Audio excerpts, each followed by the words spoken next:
Peace and respect to you all.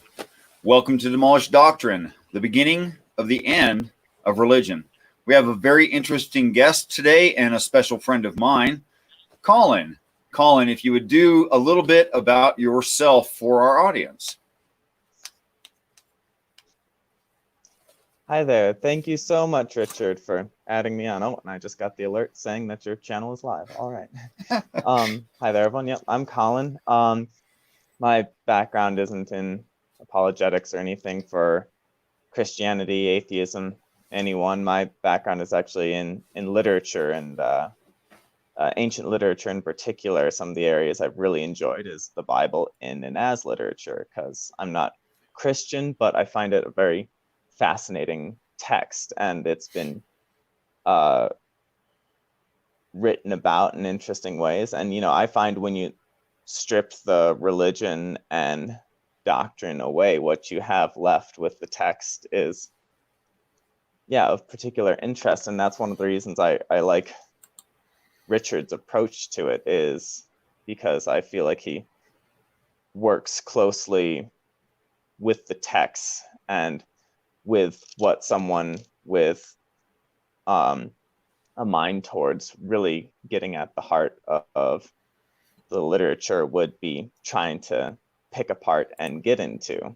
So that's what I hope to talk to him a bit about today here. Well, some of our side chat already has an inquiry for you. Now, I don't know what that means, but I'm supposing you will. Oh, Arthurian, like the Arthur myths from ancient England. Yeah, I am not good with Arthurian. You're not good with that. Okay, nope. That's good. We don't have to know everything. It's all right. Greek, ancient, Greek and ancient Mediterranean literature, epics through the ages, and biblical literature in certain respects. Okay, so I would state my intent for the conversation, and my intent for having a YouTube channel at all. I mean to present a view where people say you have an interesting knowledge base, you should have a channel. I mean, that is an interesting knowledge base. I mean to present a view of the text that works consistently and coherently within itself, not having to ignore parts of it, not requiring any magic, and in a way that people can really chew on it and understand, so that if these things actually happen, they'll have an easier time flipping the fairy tale into reality, if you will. I would say it that way. And other than us being friends in the real world, why would you even agree to doing something like this, Colin? Well, because I've watched a few of your conversations on YouTube, not all of them, but the ones that I have watched, as an academic, it irks me a little bit because the conversation often gets a bit derailed. And like you said, you want to take the magic out of it. You want to flip this from fairy tale to something that's grounded in something people can chew on, that's grounded in something you can work with for the text and for science. And what I often see in these videos is that people don't really meet you at that point. They're sort of like, all right, well, here's actually what I understand about fairy tales not being real, from the atheist standpoint, and from the Christian standpoint, generally, doctrine. So I was hoping to sort of streamline the conversation a bit so that when people have conversations with you, they can talk about the points you really want to bring up. And because I think there's a lot of things there that can really be dived into in an interesting way. I think so. Now, do you already have something at the forefront of your mind, or would you want me to bring up a topic in particular, or? Well, one of the things that's always impressed me when we've talked about your work is that you, like you say, you always try to prove yourself wrong. And one of the best areas I think you can do that from a literary approach, especially dealing with ancient texts, is going back to the original translation. And you've done a lot of work going into the original translation of these passages, of specific words, cross-referencing in the literature, how those words are used in other places. So I'd like to talk a little bit about translation in particular. As a quick example, would you be willing to go over again just your translation for how the figure we now call in modern times here Goliath, how his name is actually derived in the text? Sure, happy to, or anything else you want to do. It's fine with me. I don't really have preferences. Okay, so the word Goliath itself, which there's actually a longer description for Goliath than just that singular name, having a town of origination of a certain people, and those people, their name being also a description, not a name like an American name that doesn't have any deeper meaning. It does have deeper meaning. So, and then all of that together making a coherent idea, I think. So Goliath itself, the word Goliath itself means exposed in exile, which is a very, very strange name for a woman to give her child, or a dad to give its child at birth. That's, and I suppose if you found it in the woods or something, it could have been exposed in exile, and you adopted it. But I think generally parents loving their children wouldn't normally give their child a name like that. Sounds negative. Yeah. And a couple other examples from the story of David and Goliath of textual analysis. For translation. Could you tell me a little bit about the grape press? Yes, the grape press. Now, this is something that appears several times in the text, as you're aware. Anyone who's aware of the Bible sees expressions like the vine, the branch, the grapes, the wine press, the vineyard keeper, the vine. We see these expressions constantly. But the great wine press is the specific reference, meaning the end of the planet within the story. So in the great wine press would be when there is no more chance of resurrection, of being saved, and that particular person is going to perish with the planet in the story. So that would be, quote unquote, the great wine press, or the treading of the wine press. So I find it interesting that the word Gath means wine press. That so now we have exposed in exile and wine press as part of the name of Goliath. All right, and where are some other places that you've seen wine press used in that way? Well, let's see. That I hadn't already used in that particular way. Well, I think it's consistent. I think it's throughout the text when it says that Noah planted himself a vineyard and became a vineyardman, a vineyard keeper. I think that's talking about the same thing. And just basically everywhere. Did you have one particular thing in mind?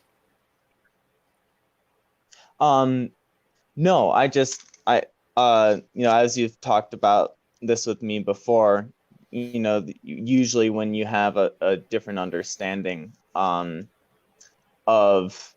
a particular term than I've heard from other folks in relation to these stories in the Bible, you've, like you said, you found them in other places, and used in the same way, so that, you're not just deciding in the story of Goliath that winepress means the end of days. No, I'm not.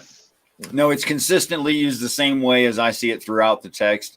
And I think if you had a story that had several differences in context throughout the story, I think that would be almost impossible to sort out unless it was specifically describing the context every time the context changed.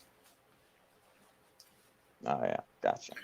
So I mean, do you find it in ancient literatures that it's normal to have a constant change of context without warnings? Let me think about that a second.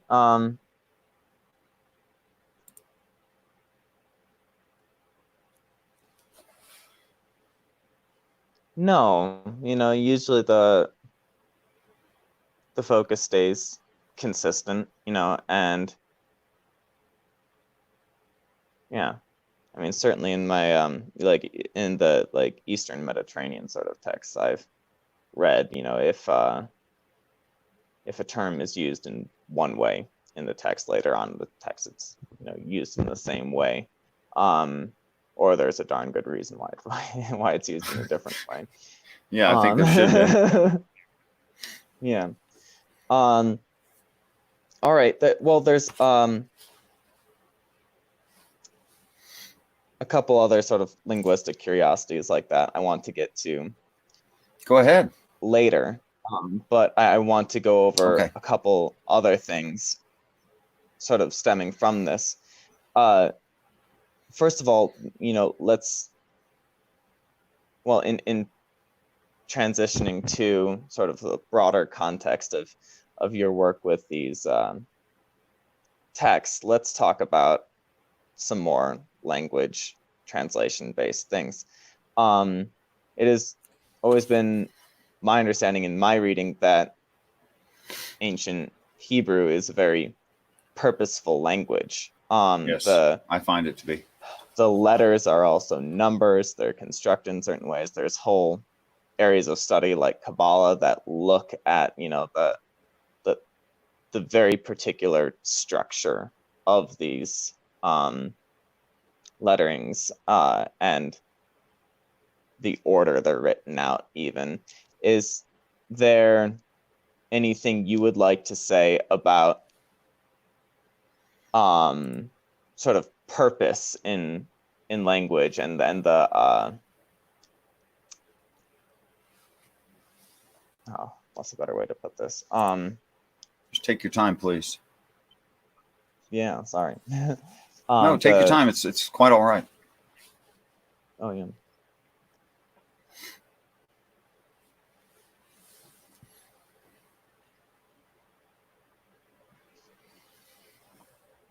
Why something like the description of Goliath, including something like the Great Press, right, isn't really seen as accidental when it's written in a language like ancient Hebrew. Yeah, it's very interesting to me. Before 2012, I didn't give a half of a crap about ancient languages or that part of the world or the Bible specifically. I just didn't care. But since I've started looking into these things, it almost looks like some kind of a conspiracy that it looks to me like the Hebrew language, if it's not being used to tell this specific story, it almost looks like it was designed to tell this specific story. And that kind of weirds me out, to be honest, that you have like the way that they think about names and the way that names are used And these are actually commonly used names. They're like, those are real names, but then the names have a meaning that fit into this story quite neatly, you know? And to wrap up Goliath's full name, he's a Philistine from Gath. So Philistine, literally rolling migratory, but those weren't people that kept carts.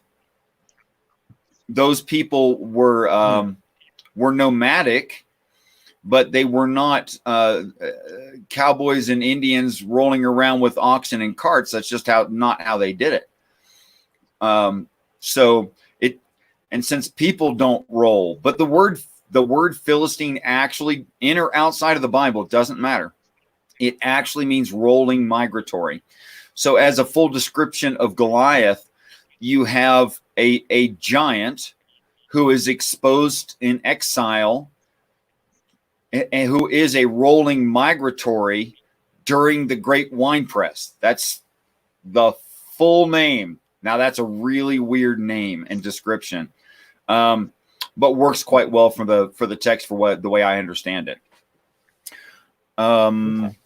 Okay. I think I lost your point. Would you repeat? I think that covers it nicely in relation to what we had been talking about, the description of Goliath in the text. And, without jumping into the full story of your understanding of that particular story, which we could spend a few hours on right now. Yeah, probably 10 or 12. Yeah. Let's dive a little bit more into purpose of the text. Right. Now, if you ask a scholar of that really believes in the story of contained in these biblical texts, they'll say it's true. That a lot of apologists will have arguments for why it's true, and a lot of apologists will have arguments for why it's not true. And I've heard you talk about, let's look at the historical evidence of whether or not this was a true story in the past. Right. And you've pointed out things that, for the Exodus story, for example, we don't have anything in the Red Sea that would indicate, archaeological evidence of an army being drowned there. Wait, we found a pile of discarded trash. Oh, okay. And that's definitely evidence of an entire army going through there suddenly. Yeah. Yeah, right.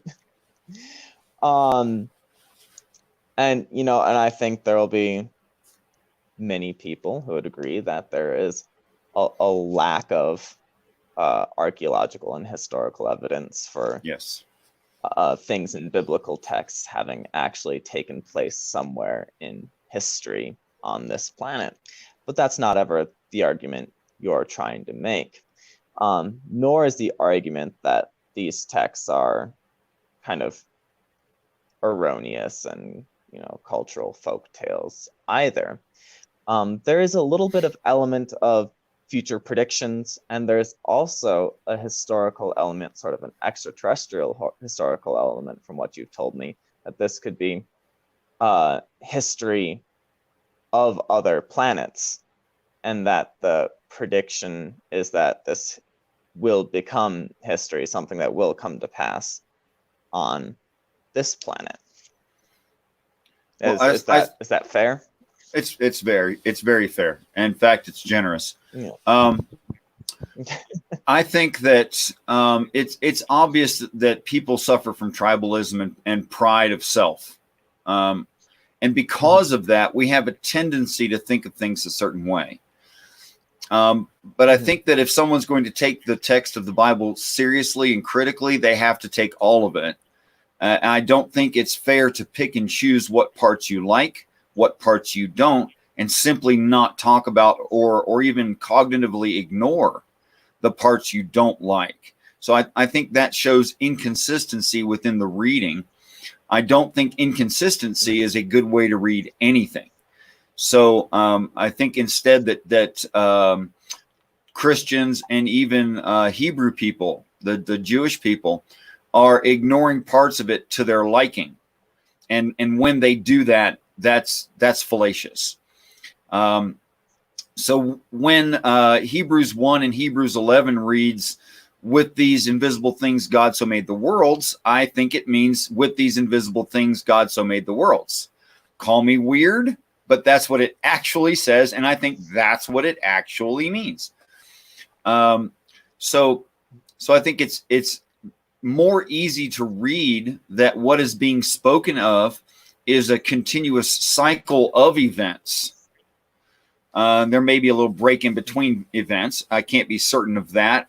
I see parts of the text that say a very, very rounded off and convenient number of 1,000 years, but it's hard to tell exactly what 1,000 years means when it's so round of a number. But some great expanse of time anyway that a person couldn't really grasp in their experience of 120 years or so. So that I think that the tribalism and personal pride makes us say things like, we are the children of God, instead of we are children of God. So, of course, we're very subject to that. It's only modern science that propels us forward to the point that we can see exoplanets that might be able to allow for life. That's the right way to say it. Allow for life. So all that is very, very recent. That idea to us is very, very recent. And in fact, if you go back far enough into the ancient Near East, especially to the Hebrew, a geocentric model in a lot of areas, not everywhere, was popular. And actually a dome earth model was also popular in certain people groups. So the idea of the firmament above and the firmament below in the way that space is kept out or air is kept in, if there is something in outer space at all, and that even the stars and the sun might be contained in this double layered dome over the earth is actually not a bad way to think of how they thought of it. Okay. I stuck a little bit on your talk of tribalism. How do you see the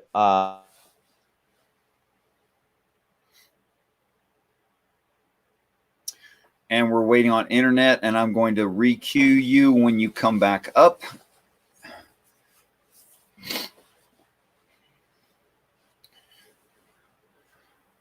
And if that continues for another several minutes, and if you can hear me, I would ask that you, there we go. He dropped himself from the stream and is rebooting. Okay. All right. There we go. Yeah, that was the right thing to do, sir. Yes, absolutely.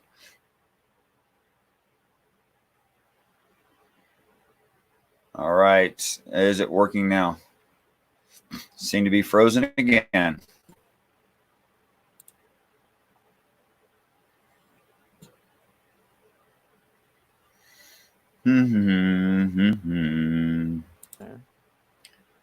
I have sound. All right, I hear you. You are unfrozen. There's, weirdly enough, you have a twin all of a sudden. Oh. That's news. All right. This just in, folks. Family revelations. All right. That's pretty good. Yep. So yeah, like I was saying, the tribalism, yes. Yeah. So how do you see the these ancient biblical texts as transcending tribalism? How is the text not just tribalism and a story of stories used to keep a culture or a people together in common understanding? I think it's certainly been used that way. Yeah. It's been used for tribalism, justification, explanation of the past, origination of the culture as a whole. It's been used in all those ways. I have to agree with you. It has been actually used. Yeah. Does that make it the intent of the work? Does that answer to what the work does properly? Because that's what it's trying to answer, is what does the work not say but do? You know, I think that's also something that scholars will say about the text.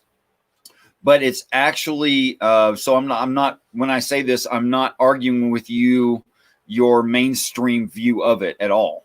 But I would say that that is inconsistent in the text. To say, oh, yeah, that the part of that that's inconsistent is that when you say they wrote this story to justify their beginnings and why they feel what they feel about things, that's fine, except when they actually didn't murder entire towns. That part's made up because the people are still alive. And they're actually generally on good terms with those people. They're not enemies. So not only did they not kill them, but they also don't have to justify why they killed them when they've been getting along pretty good the whole time. Okay. So I don't think it's a decent explanation to say, oh, this is, you know, an origin story to justify the Jewish people, when the Jewish people themselves would know that never actually happened, especially in that time frame. Now, 200 years later, you can get away with saying something like Hitler never happened, but you can't get away from it in France at the time. You know what I'm saying? I'm losing a little bit of well, I think I just need a little more context for what you're talking about. Could you dive into the example you're using a little bit, what you find in the text about that? Well, for instance, killing off all of what is colloquially called the Nephilim, that's another reference, but the giants, that the flood kills off the giants. But the text also says that there were giants in the earth then and after that. Okay. So it's self-defeating to say they existed after this, even though there was an event that killed them all off. Interesting. So that seems self-defeating on its face, unless the event that's being described that kills them all off is at the end of the planet, which hasn't come yet. Then that is, well, that was a one-sentence explanation. Pretty simple. Also, let's see, the Amalekites were not, that's a real people, were not actually killed off. And there's, I mean, throughout all of it, I'd say there's probably 5 examples total. I'd have to look up all the names for you, but it's basically all the ites that were not part of the nation of Israel. Okay. So it's the understanding, if I can summarize this correctly here, is that, well, clearly these texts aren't historically accurate. Clearly. Let's say they're trying to go for accuracy when they were writing these things down. Right. If we look at them as, you know, a prediction of the future of this planet, we could talk about them potentially being accurate. The city of Tyre was not wiped clean like a stone. Yeah. The city of Tyre was there at the time. Everyone knew it was there at the time. It remained after that. You could not get from the Arabic nation. You definitely could not get away with a story where Tyre got wiped off the map. Yeah. There's no way to get away with it. Everybody knew the city of Tyre. It's not a remote little, 2-horse town. That's not what Tyre was. Mm-hmm. So it would be like me writing a story right now that America wiped out Russia in a nuclear war, and there was a nuclear holocaust because of that. And I write that down right now. And people far, far in the future go, well, I don't see any radiation poisoning all over the landmass that was Russia at the time. and they might bicker over, well, was it USSR? Was it Russia? What's the time frame? And how does all that work? But if all the Russian people are still there, there's no argument to be had to say, oh, that actually happened. Mm-hmm. Yeah. Right. Okay. I like that. That's interesting. And I would like to see people with more of a background in these kinds of things than me discuss with you, when you have a language as purposeful as ancient Hebrew, and then clear, like, contemporary contradictions in what's being accounted. Right. I mean, it would be like if I wrote that story about Russia and Jewish folks, if we can get them talking with you here. Let's dive into that a bit. Yeah. No doubt. It would be like if I wrote that story about Russia today, and then you and I sat here and talked about whether or not it was true. There's no way you're going to believe me that that's true, because that would be, newsworthy. Like everybody would know it. It wouldn't be a maybe. So in that same time frame, there's no way you could have gotten away with writing that story and people thought it was actually a factual account. There's no way. Okay. Yeah. Okay. So if we're talking about these, stories as tales yet to come, let's say, okay. I'm not, myself going to jump to prophecy, just because I think there's something of a little bit more interest to talk about there. Would you mind talking a little bit about the story around the House of Dagon? Yeah. Okay. So I think that as the story, in the way that I read it goes, the first event that's supposed to be the sign of our ancestors' return, and I'll say it that way because I think it shouldn't be cryptic anymore, and I think that we don't need magic anymore. Although there was a time when people needed a story of magic, I don't think we need that. Yeah. That the Ark of the Covenant being in the house of Dagon should be properly translated as heaven in close proximity to the earth. And then people say there's nothing true in the Bible. And I find that interesting because there really is a constellation that at the time really was called Dagon. And people may not understand this, but the constellation named after an ancient god, that god is more ancient than the story that appears in the Bible. That god was already retired. So to write it as if that was an active god that people worshiped at the time is just not accurate. It was already retired. Of course, it's okay to name something after a retired god. We do that a lot. Perhaps you've heard of planets and moons, and all of that stuff is named after retired gods, and that's fine. But if you tried to do it at the time of an active god, like let's say I built a car and called it the Yahweh. That might be a little out of taste, yeah.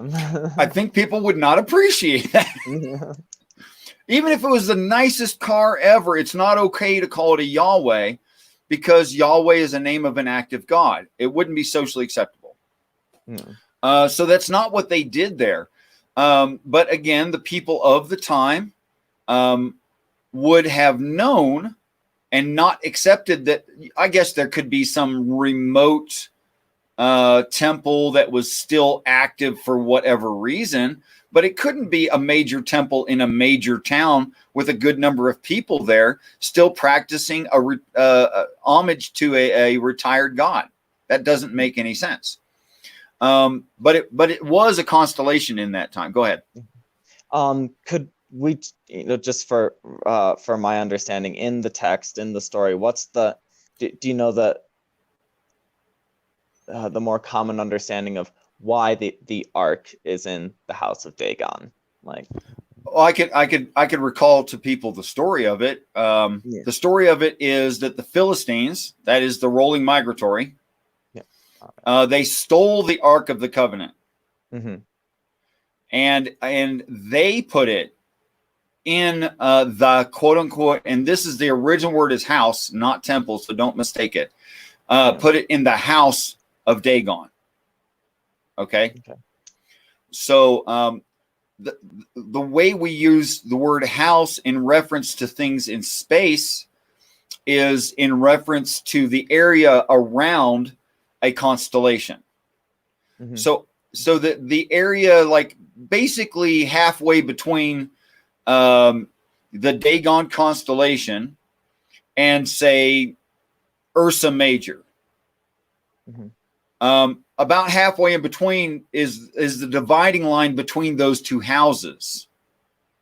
And we just do that with whatever the nearest constellation is. We cut that distance, and about half, we say, okay, so here's half line, half line, half line, half line. Now we have a full circle. That's its house. So that's the way that we actually use that. And that's an ancient astrological term that's been transferred to a modern astronomical term. Are there any other points that you found in ancient biblical literature that house is used for constellations in that way? Is it anywhere else that the word house is used in that way for constellations within the text? Yes, several times. For instance, the word Bethlehem literally means house of bread. House of bread is the proper name of the constellation we have nicknamed Virgo, the Virgin. But people have called it Virgo and Virgo the Virgin for so long they don't remember what the name of it was. Because the idea of the zodiac and constellations, perhaps one of the oldest stories on the planet to explain religion, is no longer even thought of as a religion. It's even postulated it never was. And I find that interesting. And it's also inaccurate. If you look into it, it definitely was a religion originally. That's so funny, this one guy. So, yeah, house of bread, Bethlehem, literally means the constellation Virgo. Let's see, what other times house? See, house of bread, house of Dagon. I'm not coming up with anything just this minute. There may or may not be others. I'm not completely certain. If you suggested to me one you remember, what's that? I wonder if anyone else is interested in that than me. But you know, like that's one of the areas that as a literature person I really appreciate when you pull out a translation of a word, and you know, you can say, well, here's the traditional understanding of the text, but here's actually how this word is used in other contexts. Or not other contexts. This is how it's used in other places throughout the text. And so, and then using that consistency to apply it here. Okay, what's the story talking about then? And I think the repercussions of the definitions in a singular context can't be avoided. I really do. I like that. I like trying to make sure we're consistently applying the correct translation and understanding of a term. This is part of the reason that I object so strongly to churches having translated the Bible into quote unquote modern English. And that's semi-dishonest because that's not exactly what they did. What they actually did was they translated it into modern English, and simultaneously they translated into their accepted context by that church. And because they did that, they changed it, I think, sometimes dramatically. I think you're right. You know, and we have yeah, we have so many understandings of that where the doctrine has really affected not just the translation, but the heart of the story. You know, like for example, the story of Sodom and Gomorrah that folks with a Christian background have grown up with is, you know, it's often been told as something about sexual morality, which when you actually look at covenant theology, it's more to do with hospitality.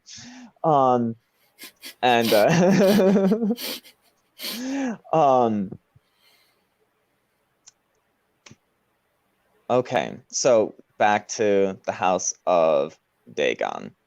Can you tell me a little bit more about this story in the context of not trying to recount historical events on this planet, but let's look at it as giving a prediction or an indication of what we're expecting in the future? The hands in the head.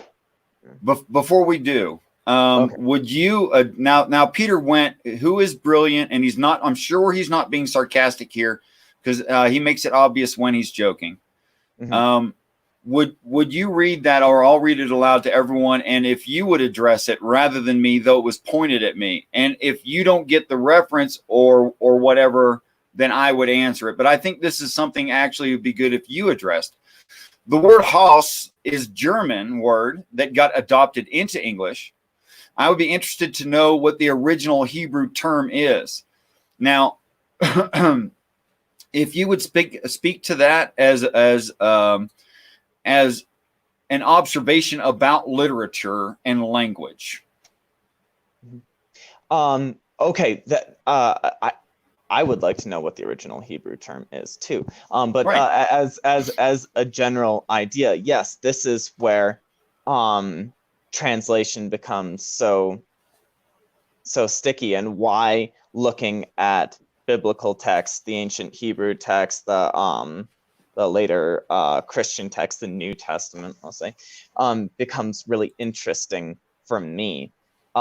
Is because of all the layers of translation we have to go through. When you are looking at the New Testament text, this is written in several stages of development of Greek. Then, you know, Latin, and in, you know, for some, and the modern English translations are often kind of like a hodgepodge of looking at the Greek text and the Latin text and trying to decide what terms best fit. And then you're using a language, English, that's such a hodgepodge of previous languages. So how do we pick out something like temple or house and apply it to the actual original Hebrew term from this ancient Hebrew text? And what's the cultural connotations for us versus what it meant for them? Richard, can you tell me about the actual ancient Hebrew term used where we will now put house? Well, the word house there means literally a dwelling place for a family. Okay, so that's the word house right there. So when we translate that as house, the word house that we find in the King James, the 1537 Matthews, and several others, but not all. I want to point out, not all. Some translations today read temple, but that's in an inappropriate translation. That's an example of a church putting the word in that they think belongs instead of the original idea being used. Okay, so yeah, so it would be literally a single family dwelling is what that word house right there means, which leaves us at context. Yeah, because obviously I'm not trying to say that there's a single family dwelling up by Polaris, the North Star. Yeah. I'm in no way trying to say that. So that's where context comes in. Definitionally, and I think that is the right order to do it in, is to say, well, does it work definitionally? After that, what is the implied context? Would you agree from your training that that's the right way to do it, or that's the order to do it in? So I've never had the chance to ask somebody that. If I was trying to understand the ancient text, I would want to know what the literal word meant, and then I would want to know how it was being used in that context. And so I would look at things like how it is used in other contexts. And so when you were saying that, do you know off the top of your head what the actual ancient Hebrew word was that we are putting in house? I could look it up for you real quick. I actually can. I've got if we can reference do it real quick, manuals that'd right be here. fantastic. Yeah, I don't think we're hurting for time. Yeah. Yeah, this is much more academic than it is, laughing, joking, having a big old time. Yeah. I did see a question while you're looking this up. Someone was asking what I know about tarot. The answer to that is next to nothing. What did you find most interesting in your studies? What did I? Oh gosh. We'll just say the first thing that comes to mind. That was one of your favorites. Oh, okay. Well, one of the interesting things I think is in reference to translation and cultural values is the epic Beowulf. And there'll be people that will say, well, that's not an exact epic because it doesn't have these sorts of things. Well, it wasn't an epic for Greek people, but it would have been a epic for the Scandinavian, Northern Germanic migration descendant groups. And what's interesting about it is that, well, this was held in an oral tradition for probably several generations. It wasn't written down until Anglo-Saxon England, who weren't the people originally holding that that oral tradition of the story. And when it is written down in Anglo-Saxon England, they inject a bunch of Christian values and their own cultural understandings into the story. And when you look at the story, with that lens, you can really pick out, it becomes really easy to see, okay, this is probably from what they heard of the original oral tradition of the story, and here's what they were putting in because this is what would have mattered to them at the time. And then so you really get a look at two different cultures in the text, and what the Anglo-Saxon author, writing down this story, was finding interesting about it. And then you get a look at what the people who are originally telling the story were finding interesting, and it really is a sort of transition from the hero as someone who goes off and fights and tries to find his fame and place, to a hero that is trying to think about the well-being and continuity of his people. Okay, so it turns out in the Strong's Exhaustive Concordance to the King James, and this one printed 1989, so relatively, not that it's been changed. When they come out with a new edition, it's just because the other one's old. The Strong's Exhaustive hadn't been changed in quite some time. All of the Old Testament definition or usage of the word house, has only one definition. That's definition 1004. Okay. And 1004 is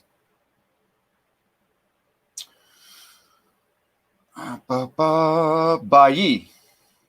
Probably from 1129. Oh, I have to go look up another one.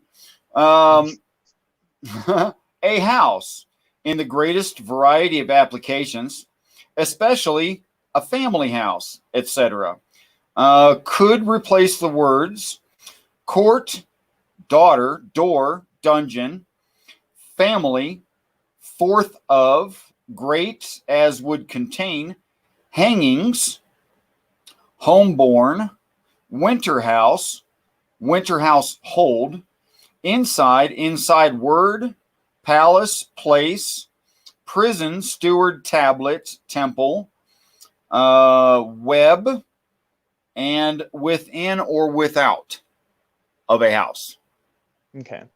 Well, that's Okay. a lot of different options there. How do we It get, is a lot of options. yeah, how do we get to the constellation Dagon? The necessity of reading it as the constellation is not just in the definition itself, Yeah. but in the total context of the story. Mm-hmm. First, as far as we know historically, there has never been an Ark of the Covenant. We find no such thing. There have been a few people who've tried to claim they've found it.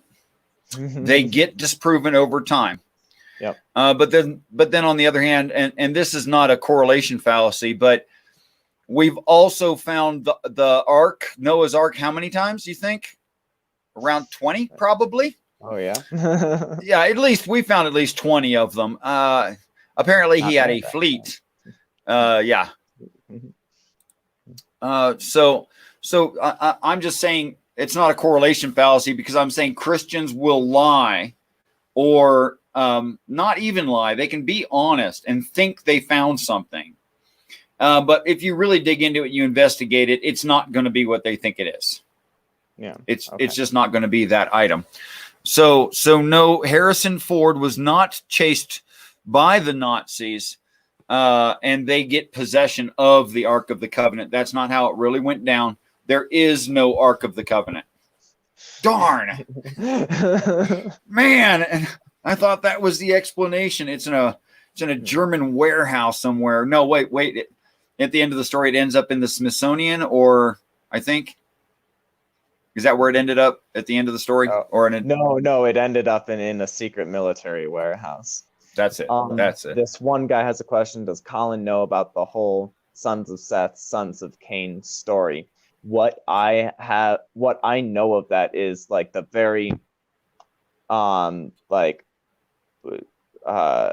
modern Christian sort of doctrinal understanding of it. I don't know anything to me that would be satisfactory of the actual like literary substance of the story. Okay, so the total necessity is that Dagon was already a retired god when the story was written. Okay. That it was already established as a constellation at the time. So that's the most in context way to read it. Okay. Is not that it would be talking about a worshipped god, but it could be talking about a constellation, because at the time constellations were important to people. Okay.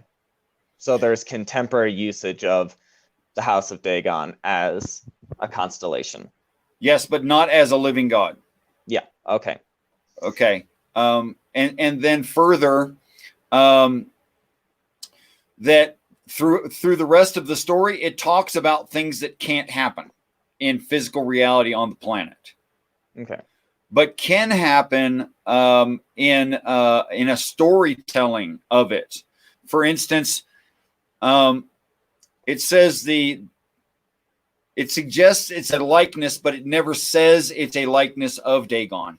It just calls it Dagon, as if Dagon is either a statue or a living being, is the way it refers to it. Okay.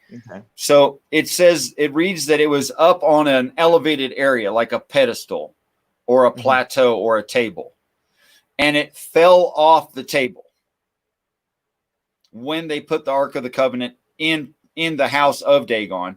Dagon fell off of its resting place. Okay. Some kind of an elevated resting place. Now, there could have been an actual earthquake that caused a statue to fall. That's plausible, right? But I don't know why they made the resting place of it either angled Why would you do that? So that a light earthquake not recorded could knock it off. And then why would you put it back exactly the same way? So they pick it up and they put it back, and then it falls a second time. Now, when it falls a second time, its head and hands are cut off on the threshold. And that's what it actually reads, cut off on the threshold. But a threshold is not a knife blade. A threshold is a piece of lumber that you bury into the wood and then or bury into the ground, and that keeps the outdoor soil out. And it leaves an indentation in the flooring that you cover with straw or hay so that you have a walk surface that your feet can stay fairly clean on. That's what a threshold originally was. It kept the thresh from the threshing floor, the grain house, in your house. So people would take the chaff from threshing floors and they'd bring that to their home and they'd spread that on the floor and walk on it. They did not have wall-to-wall carpeting. It was the best they could do. But in no way is a threshold sharp or sticking up in the air in any way. That also doesn't make any sense. And I don't also understand why the house was so small that if the statue fell, it would kill someone coming in. That also doesn't make any sense. But it is true that people used to value constellations and say even that constellations were gods and talk about the story of gods and ancient battles of even more ancient than constellations and talk about the ancient battles of gods played out in the stars. But we didn't continue to look at stars that way. So when we made telescopes, these ideas that bright thing up there might actually be a god lost its value. So it fell out of its holding place. It lost its stature, if you will, when we invented the telescope. But then, not too long after that, we started to learn other things about stars and outer space became very interesting to us. And we resorted back to the same constellations and called the same sets of stars the same constellations that we always had. The majority of the time. So in that, space gained importance again because of the space age. Okay, let me pause. Can we pause for just a second here? I feel like I'm off topic. Go ahead. No, I just think we need to sort of recap a little bit where we're at.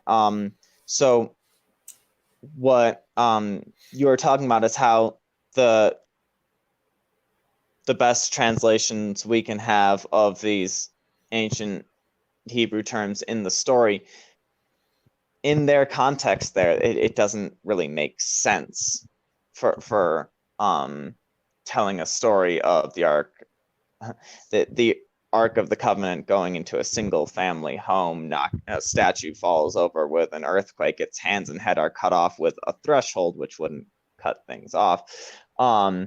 But here now is sort of an understanding where it does make sense if you're looking at, someone said, not a catastrophic. That's the great Coliseum. Just a private reference, inside joke sort of. Okay, yeah, no problem. And so what you're trying to, or not trying to, how you see that, here is a context where if you apply these terms, it actually does make sense in your mind, at least. So that if we are looking at things like constellations, like the house of Dagon, it lost its metaphorical pedestal as like something that could be a god, something very mystical up in the sky above our heads, because we gave it answers. We know what stars are now, but now it has a new importance. So, it's put on the pedestal again in a scientific sense, because we have so much to study and so much to be interested in about stars. Yeah, we're just getting started in outer space, really. Yeah. Very interesting stuff. I'm fascinated. I'm uneducated, but I am interested in it. So then to wrap up that story, the ending of the story is describing something that would, by our own natural visual acuity without aid, that is, that an average person from the Earth would be able to see it. Okay. I think it's describing something that would keep us from seeing those 3 particular stars.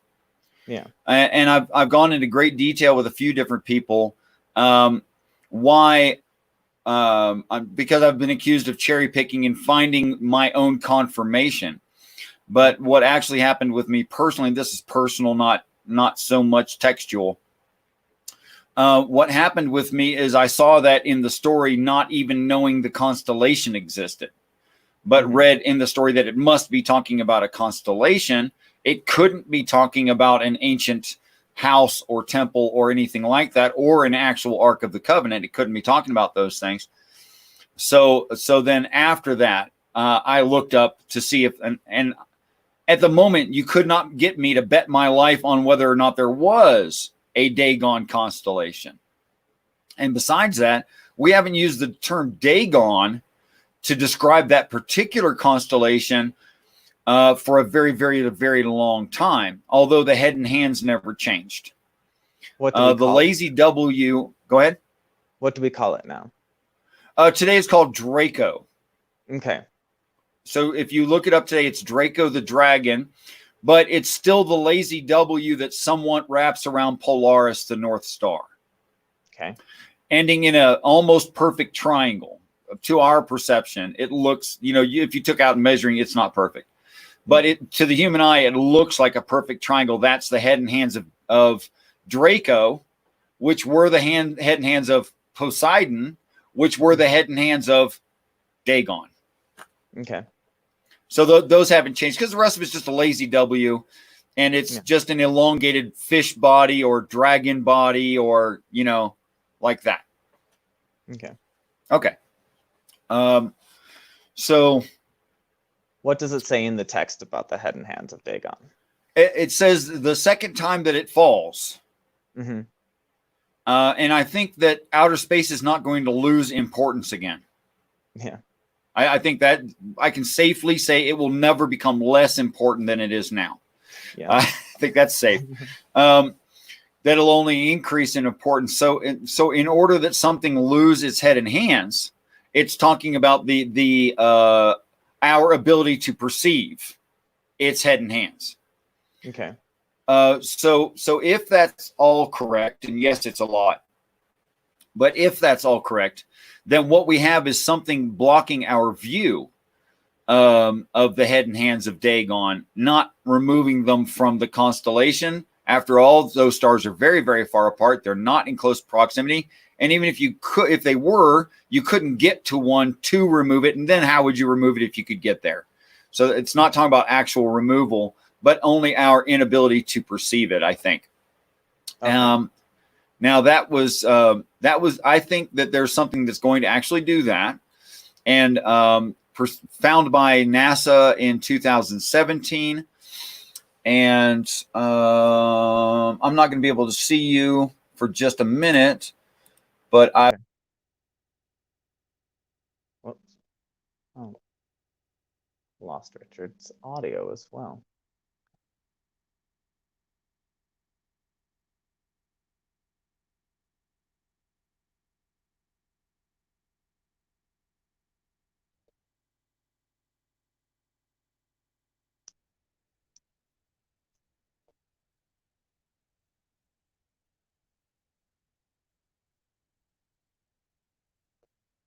All right, well, while Richard's looking that up and the assumption that I'm still live here, I'll just do a quick recap.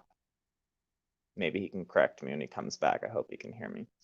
It's that he was reading this text, and as best as we can get to the literal translations of the words, in it did. Oh, hi, Richard. Were Hello. you able to hear me? No, I actually accidentally switched off of this page when I meant to just open up another page and copy the address of it. So, Okay. if you would be so kind. Well, I was just taking a moment to recap, and I'm glad you're here because you can stop me if I'm wrong, that when you were reading this text,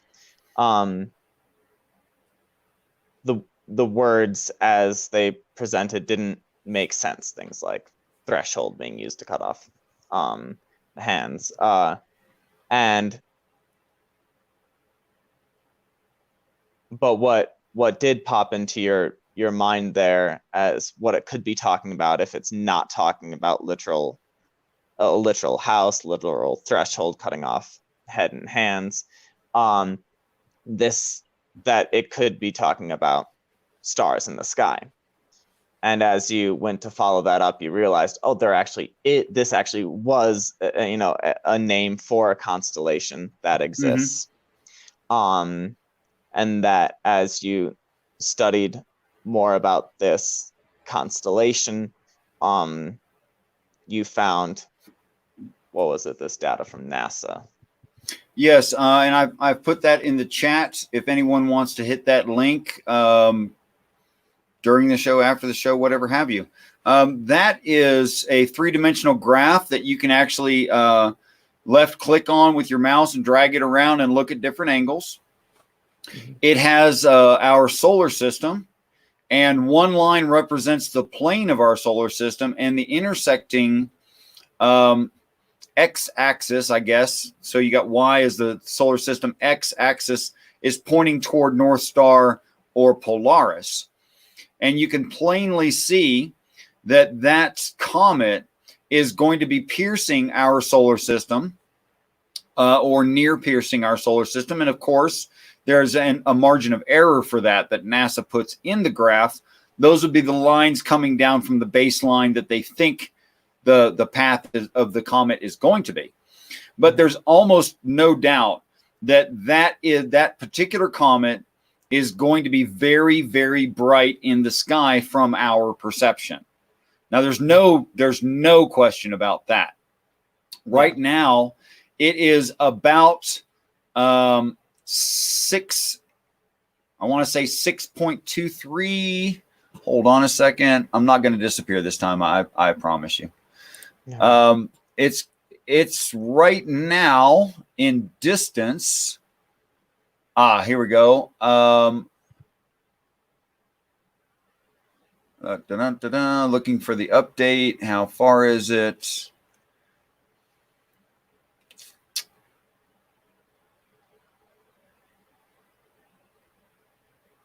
Okay, so in total magnitude of brightness, it right now has a value of 4.6 compared to stars. Okay, on this brightness,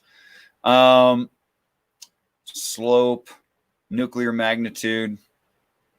At the very center of it, so overall it's a 4.6 in brightness. At the very center of it, which is the brightest part, is a 6.9. So that is brighter than most stars in the sky to start with. Okay. Okay. And a good bit brighter than most of the stars. And it's just going to keep getting brighter as it gets closer. Mm-hmm.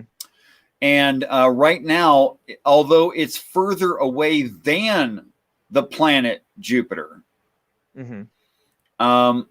It is some, in appearance, the coma coming off of this space rock, junk, ice ball, whatever it is, mm-hmm. the coma coming off of it is the size of Jupiter already, which is some, I want to say 150,000 kilometers across or something like that. Okay. So anyway, the appearance of the tail is huge. It's just crazy huge. To give people a size comparison they can chew on, peace and respect, being mindful. The storm in the belly of Jupiter, the Great Red Eye, that storm, which is a cyclone, is the top of it in the clouds there is twice as wide as the planet Earth. Okay. And that's compared to the size of the planet, that's a tiny storm. So if you're wondering how big Jupiter is, it's, I think, some 20, it's either 25 or 29 Earths across. Yeah. Okay.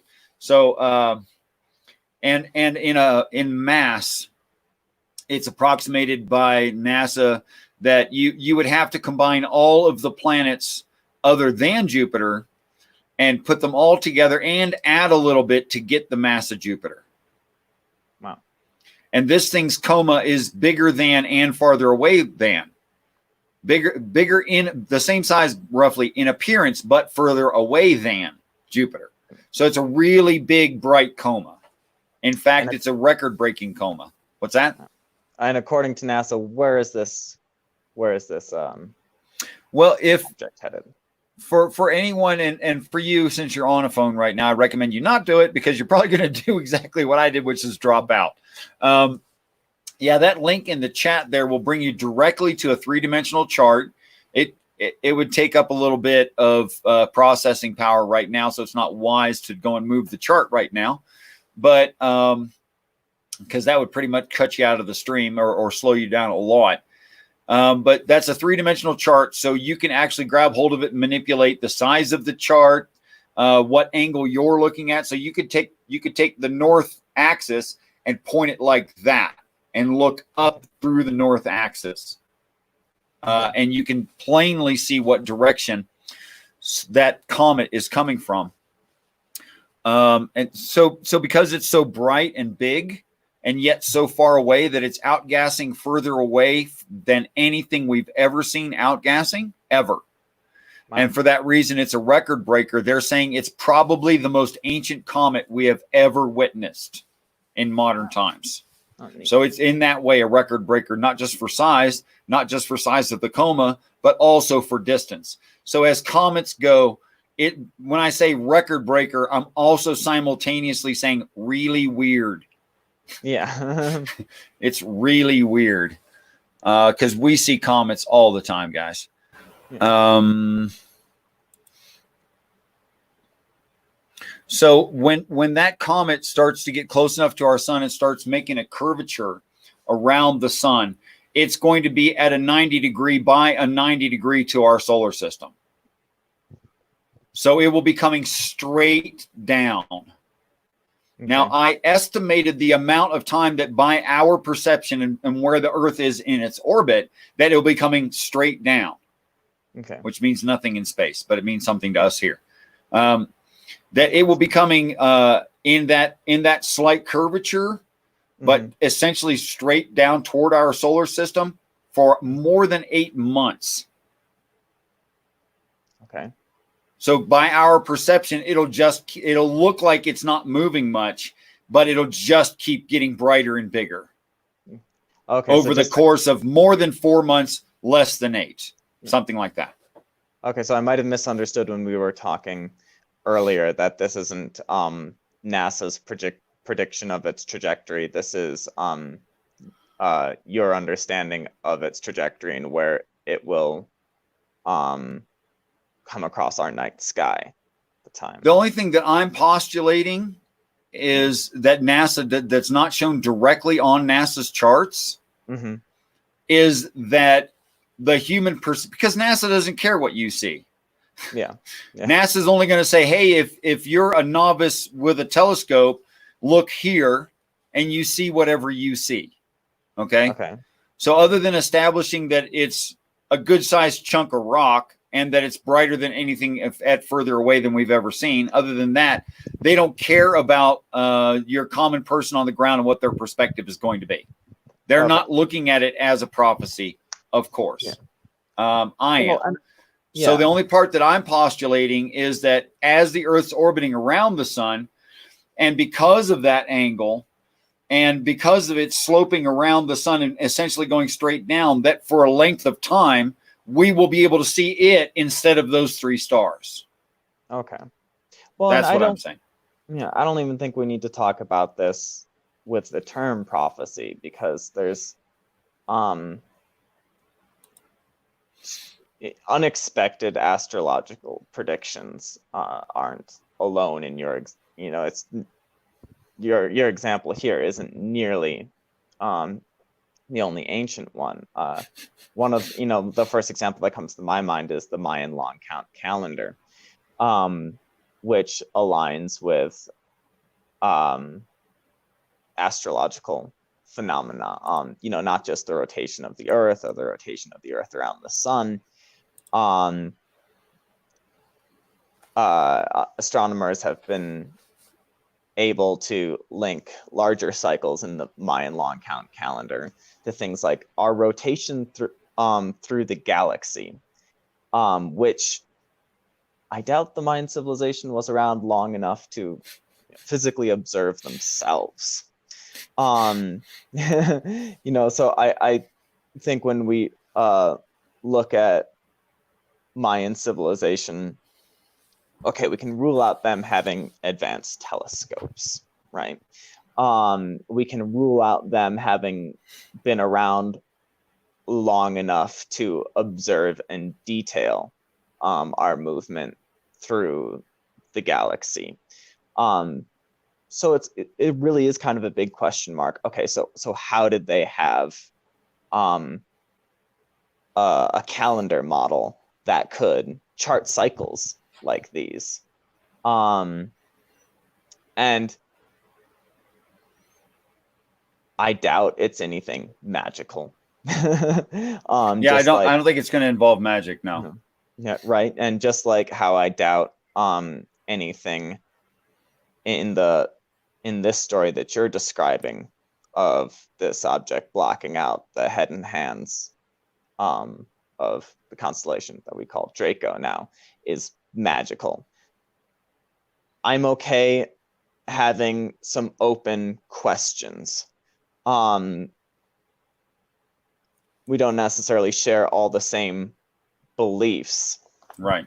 But I don't think that just because we don't have data about something doesn't make it untrue. It just means we have questions left to ask to hopefully find data on. And I guess that sort of, at least to me, this sort of sums up and well rounds my interest in your work, and what I hope other folks watching this or other folks that can watch it that will have future discussions with you can engage with. That what you try to work with is a very rigorous textual-based analysis, and trying to look at these texts as, okay, they don't make sense as historical records. Here's a way you can see them making sense in ways that there is some verifiable data on, in ways that aren't fantastical leaps in regards to things that we don't necessarily have data on, but are clearly self-evident now, based on what we do have data on, like the correlation of the Mayan long count calendar to pretty large time scale astronomical phenomenon. And so I really want people with a much stronger background in these kinds of things than me to engage with you in that level now. I appreciate that. I really do. Thank you very much. To address Peebothuhlu, he's predicting that it won't occlude Polaris. It's an interesting prediction. If you're right, you win 1,500 toothpicks. Those will be provided for you at your local grocery store. And all you have to do is pay the very, very low handling charge of about $5 for the toothpicks, and they are yours to claim at your local grocery store. That is what you win. It seems that Peebothuhlu, who is a very bright person, is interested in astronomy at levels that I am not.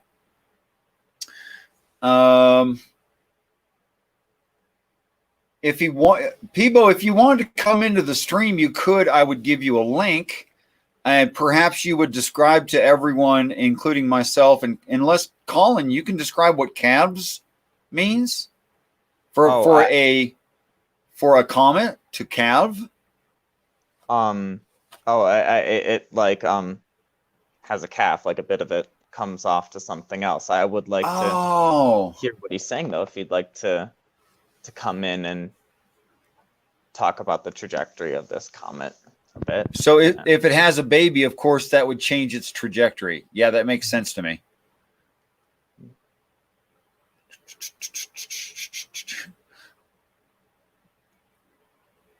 All right. Well, that little alarm you heard was an hour, and I did not warn you to keep you longer than an hour. So I think, and besides, we can do this again. What do you think of that? How's that for a crazy idea? Yeah, I'd like some input from other folks and what we should focus on from here, because this is really just generally going over my interest in your work and what I hope people can really dig into. For anyone watching this or anyone who does watch it, please work with Richard to get into the meat of the text he's working with. Don't just jump to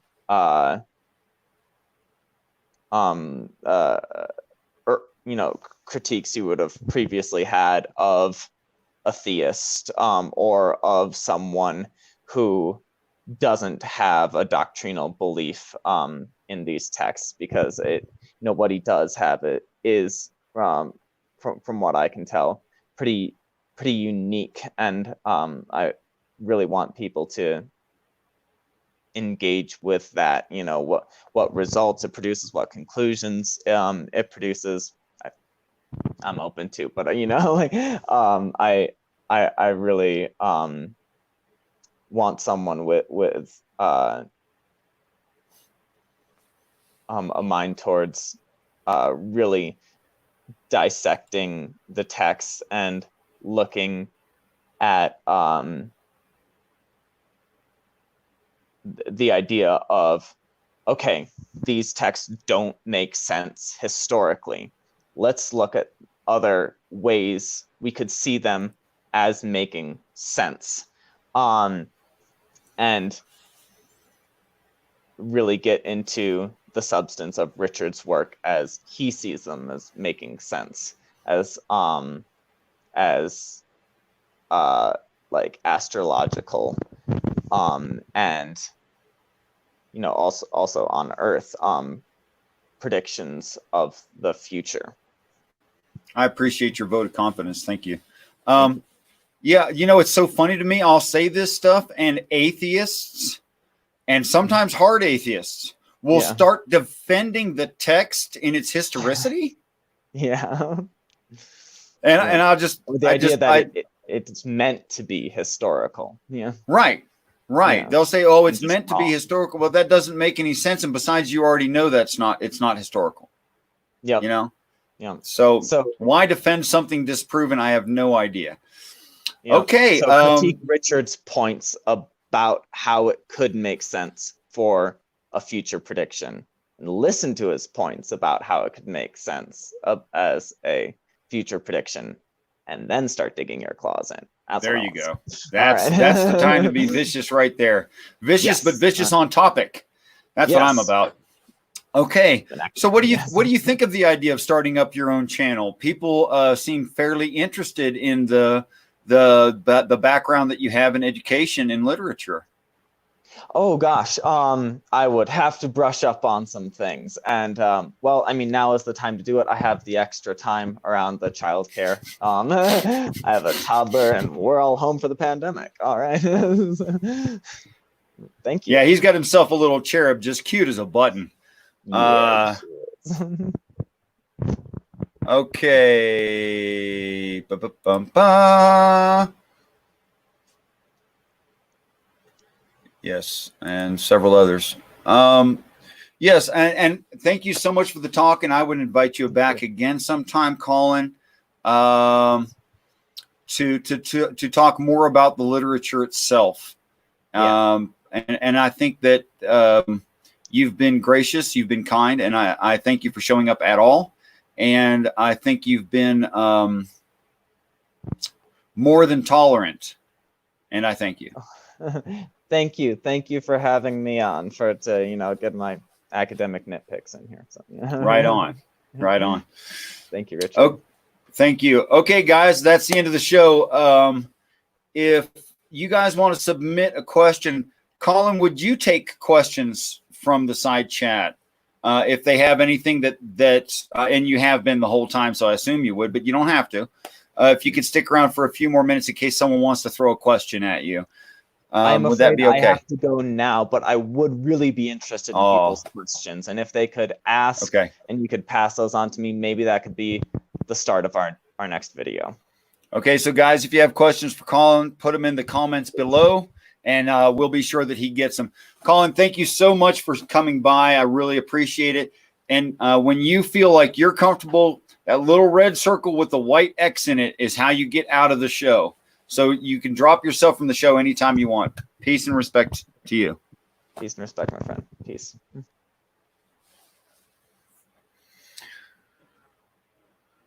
Okay, guys, you got any last minute stuff? We're going to go ahead and wrap this thing up, put a bow on it.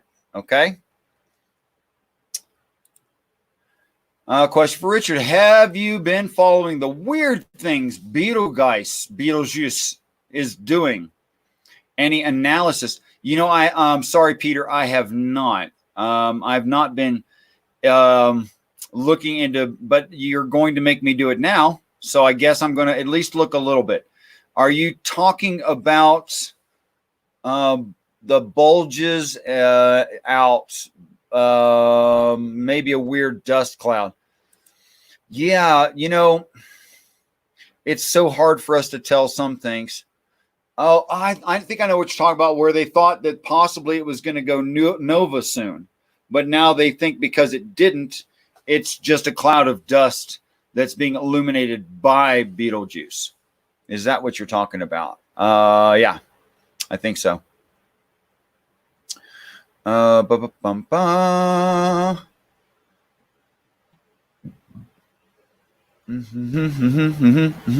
Okay, you guys say goodbye to each other.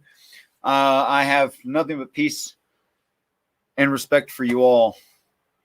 Thanks for dropping by, everybody. I hope we'll do this again sometime. I hope you enjoyed Colin. Please do comment if you enjoyed him.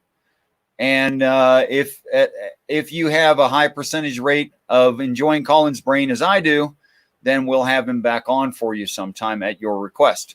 All you need to do is comment. Yes, thank you, Peter Wendt, being mindful, Doubting Thomas. This one guy, Peebothuhlu, who was here by himself for a while, and a couple others, Critical Cripple Math Pig. Thank you all very much for coming by. Peace and respect to you all. And I do very much look forward to the day that we're all great friends.